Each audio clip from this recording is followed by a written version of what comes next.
Welcome back. It is Tuesday, September 10th, and the MLB. Our 5 best bets are on the way. It's Austin, joined by Logan. Let's recap yesterday, a 1-2 day.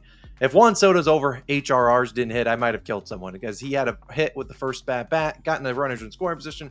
He got on base, I think, 4 times last night, and luckily they came through. Our other 2 losers, Braves minus a half, first 5. That might be the worst team I've ever seen. The Braves are literally terrible. And then Pirates and Marlins over 7.5. I mean, they had plenty of chances. Not much you can do there. I mean, it's 2 very inconsistent offenses, and yesterday we got terrible offense. I guarantee you that game goes over today. I won't be on it, but they jumped the over to 9. Yeah, that's going to soar over, and that's going to be painful to look at. But let's dive into the picks today. We have the return of our parlay of the day. If you tapped into yesterday's parlay, it wasn't MLB related. It was actually an NFL one, and it was pretty easy. We cashed a plus 280. It technically was plus 500, but CMC, Christian McCaffrey, did not play.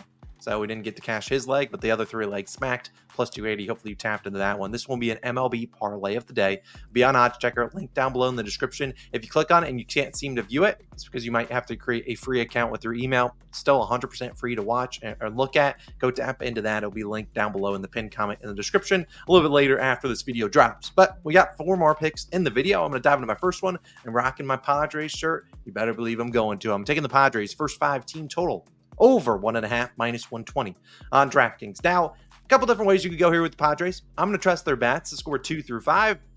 I do like them to win this game, win the first 5, but I don't really want to go the full game. I mean, if the Padres can score 2 through 5, we get out of there. We don't have to worry about the bullpen. We don't have to worry about how Yu Darvish pitches. It doesn't matter about any of those things. We just need their bats to show up, and I think they can do that against George Kirby. Now, the Padres, if you look at them just backing them on the money line, they have lost 2 in a row. The last time they lost 3 straight was pre-All-Star break. So, been a very good team at avoiding, those 3-game losing streaks. And we're going to talk about George Kirby. We've talked about him recently. His first 22 starts on the year, 3.03 ERA. He was the George Kirby of last year. He was really good. But we've talked about him recently. The last 7 starts, he owns a 5.70 ERA. He's allowed 2+ earned runs in all 7 starts. That includes 3 earned runs in both of his home starts. If you want to say he pitches better at home, well, he struggled at home, and it hasn't been against great offenses. It's been like the Tigers, and I think the Giants are the other one. He's just been struggling. And all season, he hasn't been great against lefties. 266 batting average to lefties, 756 on base percentage, or OPS, and a 325 batting average on balls in play. We know in Seattle, it's not easy to hit home runs. It's a very pitcher-friendly ballpark. But the Padres are not a team that relies heavily on the home runs. If you're going to give them the line drive singles and things like that, they can do that. I mean, they have Luis Ariz on the team. That's his name. That's his bread and butter, is getting those line drive singles. And I think they'll be able to do something against him. We saw the Padres. We know we've talked about them time and time again. They have all the lefties to stack in their lineup. But they also have all the righties, a couple righties in there that you're like, all right, finally a righty. You don't have to face another lefty. The righties are going to be Fernando Tatis, he's back, Manny Machado, and Xander Bogaerts. So you're facing some pretty tough righties in there out of the lefties. And we've talked with the last 13 righties, right-handed pitchers to face the Padres. 11 of them allowed 2+ earned runs. All 13 allowed at least 1, and 9 of those guys allowed 3 or more, with a lot of them getting rocked. The last time the Padres only scored 1 through 5 against a righty was Spencer Bivens. Bivens, I think that's how you pronounce his name. He was actually the last pitcher they faced. And what happened? They didn't hit too well against him. The last time they only scored 1 against a righty was Sonny Gray. What happened the next game after Sonny Gray? They hung an 8 spot on Taj Bradley. Bradley, like Kirby, has both been struggling. We know the Padres really good at not striking out. I think they'll provide some base runners against George Kirby. We just need some timely hits, and the Padres have been able to get those all season long. Padres first 5 team total over 1.5 of my favorite plays of the day. I got 2 props later on in the video, but I'm going to throw it to Logan for his favorite spot of the day. Logan, where are you going? Yeah, I have a total pick yesterday. Thanks for absolutely nothing, Braves. Oof, won't be bagging that team for a hot minute, but I have a total I really like. It's going to be the Rangers and Diamondbacks under 8.5, minus 120 odds on Fanatics is your best value. If your book only has it at 8, sure, go ahead and take it at 8 as well. I'm just going to go ahead and buy up a half a run. I'll be kicking myself if it ends right on 8, and I didn't buy that extra half run. I've seen it time and time again. I mean, they can be sharp on these totals, especially this time of year.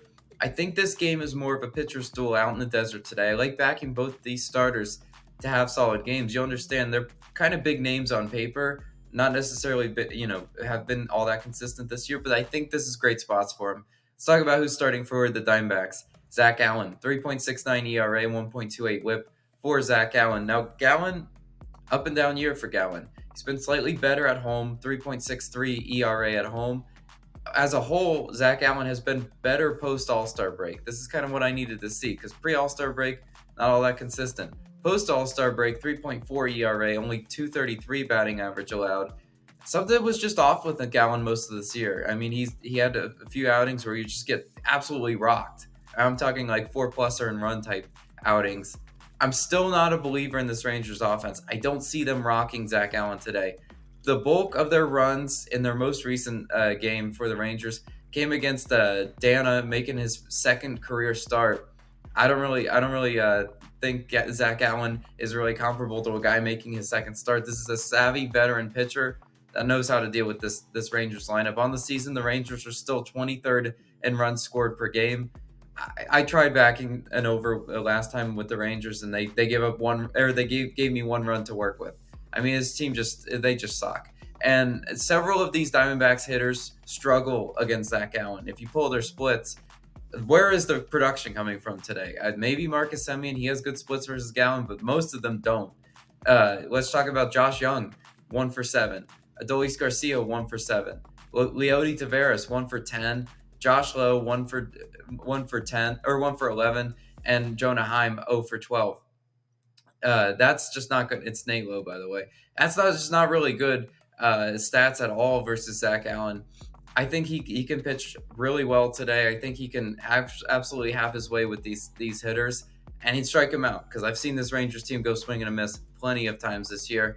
I think he does his job. And on the other side, Nathan Eovaldi starts for the Rangers, 3.55 ERA and a 1.06 whip for Nathan Eovaldi. Now, Eovaldi faced the Diamondbacks back in May. He went three innings pitched, 2 earned runs. Again, I don't really remember why that outing was cut short. He's had several outings this year where he didn't even make it 5. I think Nathan Eovaldi has a pretty solid start in this one. I mean, look at his outs line. It's a juice 17.5. Can he go 6 for us? I would certainly love that. The Diamondbacks have been very solid versus righties recently, but they haven't faced a ground ball righty in a while. What do I mean by that? Well, Nathan Eovaldi he's not a strikeout dependent righty, and the Diamondbacks mostly have been facing strikeout dependent righties, and Diamondbacks don't strike out all that high. So we look at Nathan Eovaldi and his Statcast numbers. Eovaldi, 84th percentile in ground ball percentage, 82nd percentile in barrel percentage. He's putting the ball, if the ball is put in play, it's on the ground and hopefully in the infield.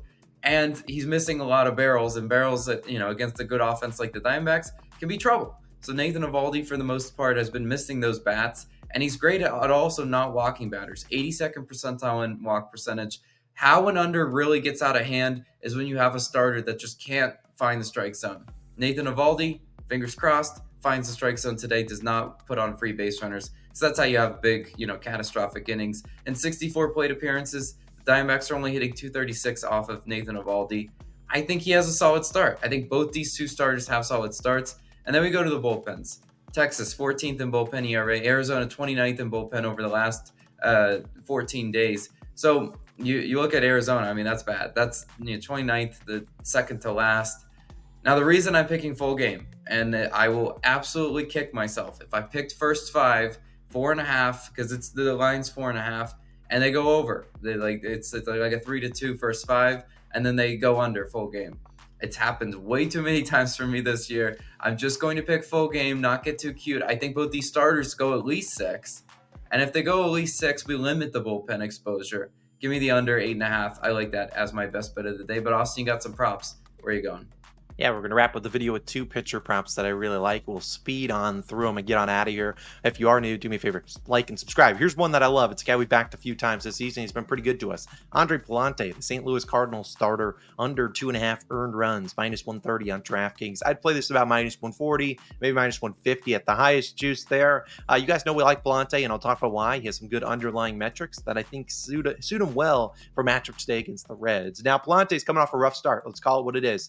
Faced the Brewers Brewers allowed 2 homers, 5 earned runs, and the biggest thing, 5 walks. When you see a guy with 5 walks, you can kind of tell, all right, well, he just didn't have his command. Now, Palante does have a higher than average walk rate, but 5 walks, that's pretty dang bad. And I anticipate him to be a little bit better with command here. And what I also like, he hasn't pitched since September 2nd. So this is a guy with a long rest here. I mean, we're talking September 2nd, we're like at 7, almost 8 days there. And we've seen this season with 6 or more days rest, he owns a 2.91 ERA, 1.18 whip, and a 210 batting average allowed, by far his best number. So if you look at his rest with 4 or less days, 5 days, nothing compares to that. So he's got a well-rested arm, should be able to come out there with good command. And his last start, like I said, was his 5th one, though, this season. He's allowed 4 or more earned runs. In the previous 4, he bounced back in his next start, allowing 0, 0, 1, and 1 earned run. I think he bounces back here in a big way against the Reds, a team that I'm not honestly too afraid of. Yesterday, they couldn't get anything going against Charlie Morton. The reason we lost was because the Braves suck. Palante, a reason I really like him, very good at limiting hard contact, 96th percentile in barrel percentage, 98th in ground ball rate. So this is a guy that keeps the ball on the ground, and that's how he relies on getting those outs. That can lead to some double plays and things of that nature. And we've seen, this is a guy that doesn't rely on Ks. We don't need him to get strikeouts to get out of innings. But he maybe has some few more strikeouts than normal today against the Reds team with a pretty high strikeout rate.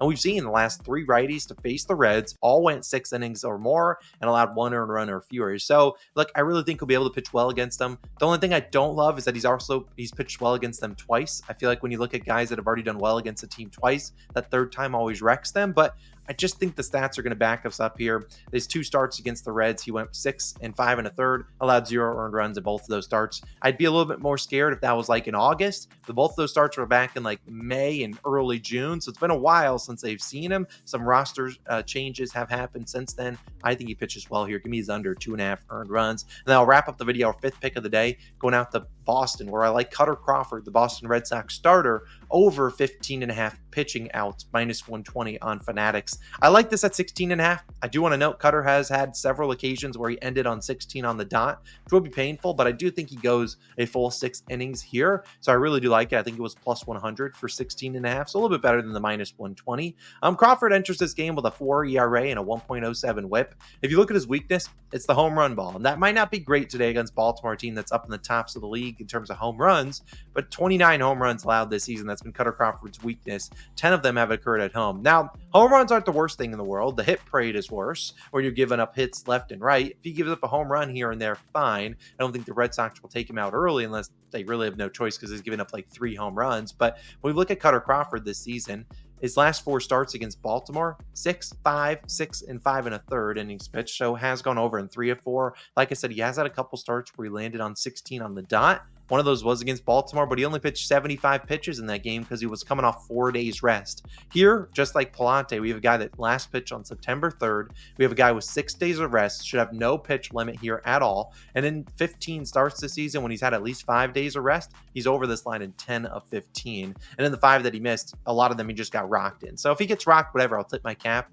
The Orioles' first 5 team totals 2.5 +120 on the over. So if he can get through 5 with only giving up 2 earned runs, I feel like he's coming out for the 6th inning. And I really do think he can come through here. He's over in 21 of 29 starts. He's 12th in pitches per inning, so very low pitches per inning. 2nd lowest batting average of balls in play, largely because the balls in play don't factor in home runs, which has been a problem for him. One of the biggest things I like, though, a 199 batting average allowed to lefties. We know the O's have all the lefties that they'll have in there. Some of them switch hitters. They'll throw a lot of lefties in there. 199 batting average, pretty solid. The O's haven't been great against righties. The only thing they've been good against is walking. 3rd highest walk rate against righties. I want to say Brian Bayo yesterday walked 5 of them. If a guy like Cutter Crawford, who is 67th percentile in walk percentage, so upper 3rd, can just throw strikes, I have a good chance the Orioles will swing at them. They'll be looking for a certain pitch or two. They can swing early in counts. That'd be great for us. Just avoid walking, guys. If he gets tagged for 6, fine, I'll live with it. But if he's not getting tagged, the O's haven't really had a high batting average. He's good against lefties. I like this one a lot at 15.5. I also like it at 16.5. So those are favorite picks of the day. A long little video, but 5 picks. I'll recap them right now. Cutter Crawford over and outs. Andre Palante under and earned runs. Logan's pick, Texas Rangers versus Arizona Diamondbacks under 8.5, and Padres first 5 team total over 1.5. And then our parlay of the day, which once it is live around 9:30, 10 a.m. Eastern time, I'll link it on the screen. Go tap into that. Let's have a great Tuesday. Hopefully go 5-0. I'll see you guys back again tomorrow with some more. See you then. Peace.